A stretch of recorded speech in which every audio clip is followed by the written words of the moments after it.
Best moments from NBA Christmas games. As interesting as it may be during the Christmas holiday to watch some NBA Christmas, let's go back to memory lane and watch some best moments from NBA Christmas games. We've had a rich history of Christmas Day matchups that date back to 1947, when the New York Knicks beat the Providence Steamrollers. But even a clash of the Titans such as the one may not compare to what December 25th has to offer this year. Not only is it Christmas, but it's also the season opener.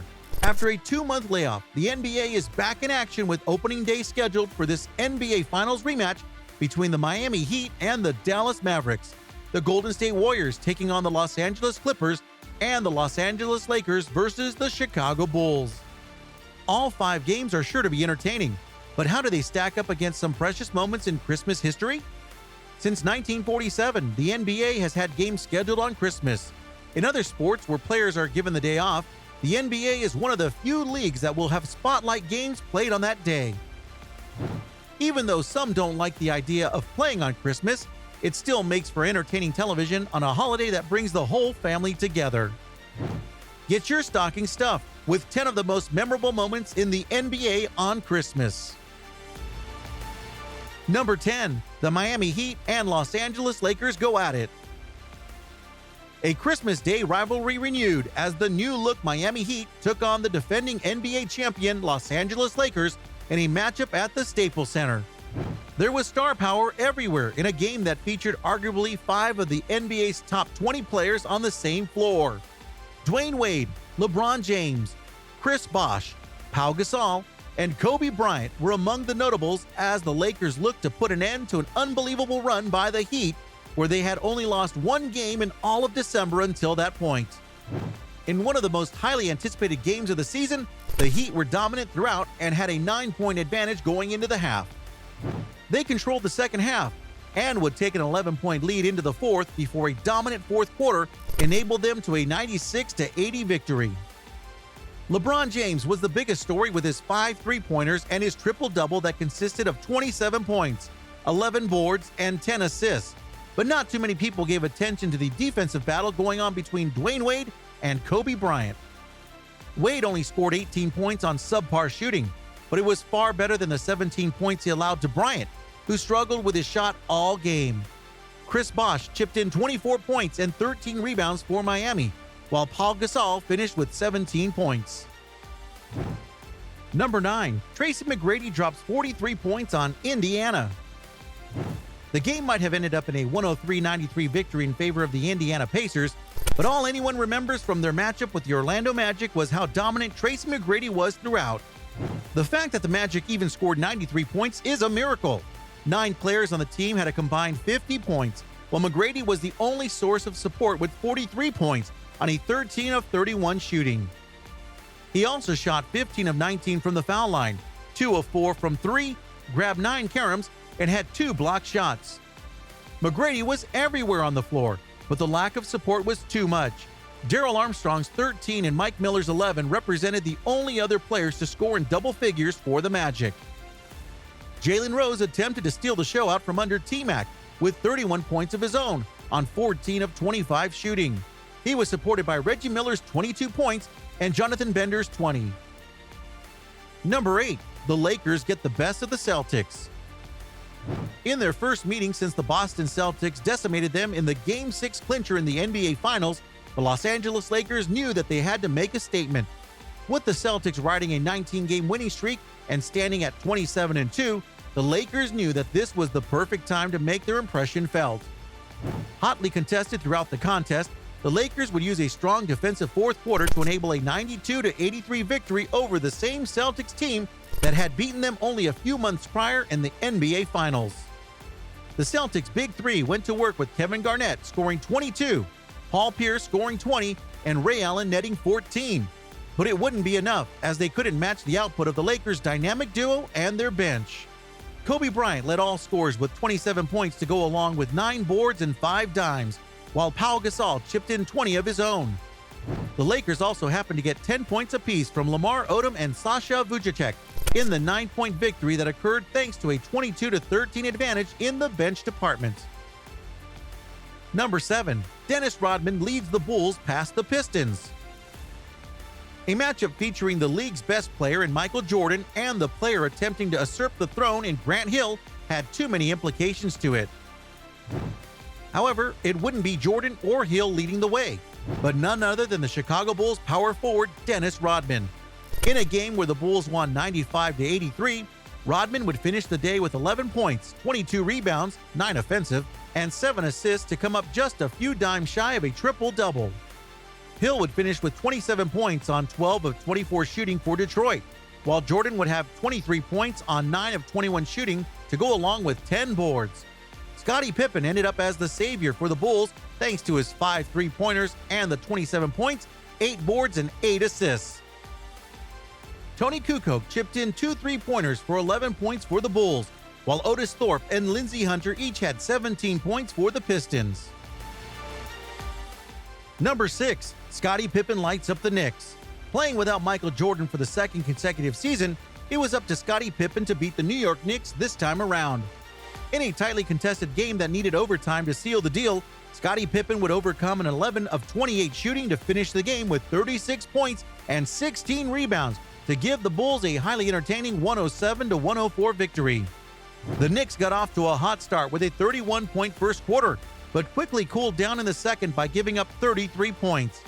They'd use a 27-23 fourth quarter advantage to stage a comeback, but it wouldn't be enough as Pippen and Tony Kukoc's 25 points would be too much for the Knicks to handle in overtime.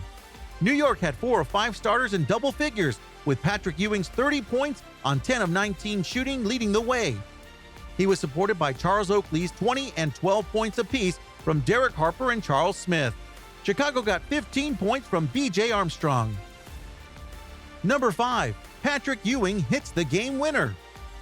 The third consecutive year of the New York Knicks establishing their presence on Christmas Day games, Patrick Ewing once again comes through in the clutch to help his team pull out a victory. Going against the Chicago Bulls, the Knicks were forced to deal with the 30 points and 6 boards of Michael Jordan. This was one of the first meetings between a young Ewing and Jordan, and it would end up being Ewing with the final say. With the Knicks down by 1 and a teammate missing a shot from the perimeter, Ewing had the carom fall to him, where he would then immediately throw up the short-range shot and make it to give the Knicks an 86-85 victory. The Knicks didn't have too much success against the Bulls, but this just happened to be one of those rare moments where the New York crowd walks away from the Madison Square Garden happy after a game against Chicago. Number 4.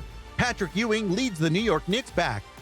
Facing a 25-point deficit against the dominant Boston Celtics, rookie Patrick Ewing wasn't going to let his team go down without a fight. This was the second of 3 consecutive years where the New York Knicks were the talk of Christmas Day. However, unlike the previous years where Bernard King went off only for his team to lose, the Knicks in 1985 would pull out an improbable victory over Larry Bird and the Celtics. Ewing was too intense for the ferocious of a player to go down that easy on a national level. Even as a rookie, he showcased just how dominant of a player he could be, even against some of the NBA's greatest front court players in Kevin McHale and Robert Parrish.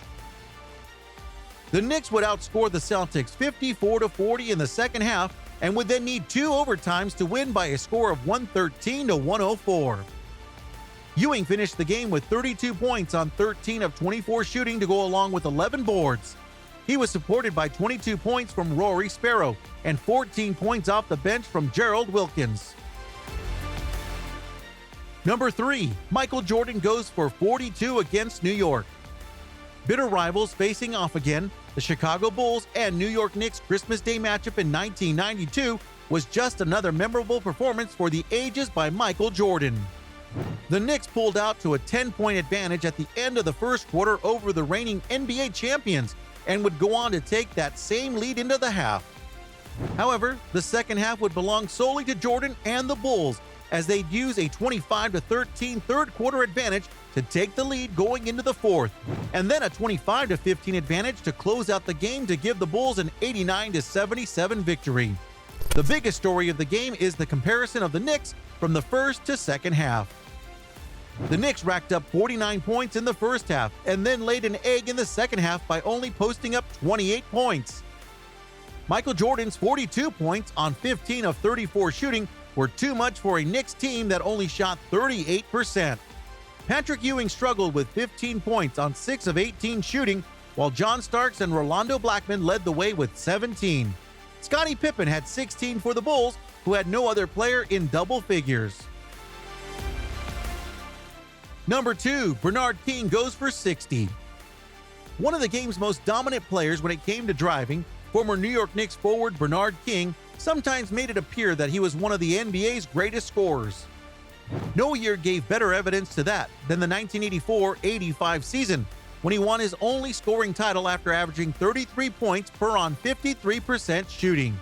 He wasn't a three-point shooter in the slightest, but he knew how to get to the rim, he knew how to finish, and he knew how to get to the foul line. The most memorable moment of that dream season would come on Christmas Day, when King dropped a career-high 60 points on 19 of 30 shooting on the New Jersey Nets. He had 40 points by the end of the first half and had 26 free throws in the game. Somehow, King's Knicks lost 120 to 114. Number 1, Shaquille O'Neal and Kobe Bryant face off. After a highly publicized feud between former Los Angeles Lakers teammate Shaquille O'Neal and Kobe Bryant, the NBA announced that they had scheduled Bryant's Lakers to play O'Neal's new team in the Miami Heat on Christmas. The first time that they ever met up as opponents, there was no exchange at tip-off, and they didn't even acknowledge each other. It was a hotly contested matchup that would need overtime to settle the dispute, but it would be Dwayne Wade stealing the show and leading the Heat to a 10-8 advantage in the overtime period to give Miami the 104-102 victory at Staples Center. The Heat won the war, and Kobe Bryant won the battle between himself and O'Neal. Despite Shaq fouling out in the fourth quarter and finishing with 24 points and 11 boards, Bryant had the better individual game with 42 points, 6 boards, and 3 assists. Wade led the way for the Heat with 29 points, 10 assists, and 3 boards. If you want to watch more amazing videos like this, kindly subscribe and click the like button to become part of our family.